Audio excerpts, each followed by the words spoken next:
তারাভরা রাতে প্রেমিকাকে মনের কথা না বোঝাতে পেরে বুকে হাহাকার নিয়ে সে বলেছে, আমি কষ্ট পেতে ভালোবাসি। কখনো ফেরারি মন নিয়ে উড়াল দিয়েছে দূরাকাশে, কখনো আবার একরাশ অভিযোগ ও অভিমান নিয়ে বলেছেন, দেখে না কেউ হাসি শেষে নীরবতা। ঘুমন্ত শহরে খোলা আকাশের নিচে রূপালী গিটার নিয়ে কত বিরহের গান গেয়েছেন। বলছি সঙ্গীত জগতের উজ্জ্বল নক্ষত্র আয়ুব বাচ্চুর কথা। বিরহী প্রেমিকের হাজারো নির্ঘুম রাতের সঙ্গী হয়েছে এই তারকার একাধিক গান। দেশীয় ব্যান্ড সঙ্গীত অন্যতম দিকপাল, গিটারের জাদুকর, LRBর প্রতিষ্ঠাতা আয়ুব বাচ্চু রূপালী গিটার ফেলে চলে গেছেন, কিন্তু আজও আয়ুব বাচ্চুর প্রাণবন্ত হয়ে আছেন ভক্তদের হৃদয়ে। দেশীয় ব্যান্ড সঙ্গীতের এই অগ্রপথিকের অনন্ত লোকে পাড়ি জমানোর দিনটি 18 অক্টোবর 2018 সালে মাত্র 56 বছর বয়সে হৃদরোগে আক্রান্ত হয়ে শেষ নিঃশ্বাস ত্যাগ করেন ব্যান্ড সঙ্গীতের এই উজ্জ্বল নক্ষত্র।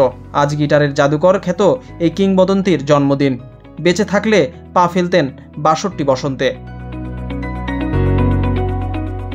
হয়তো তারাভরা রাতে একচালা টিনের ঘরে আনন্দ আড্ডায় প্রিয়জনদের নিয়ে কাটতেন কেক, সিক্ত হতেন অগণিত ভক্তের ভালোবাসায়। কিন্তু রূপালী গিটারের জাদুকর এখন চিরতরে ঘুমন্ত শহরে। তাই ক্যালেন্ডার ঘুরে 18 আগস্ট এলেই শ্রোতাদের মনে যেন কষ্টগুলো জেগে ওঠে।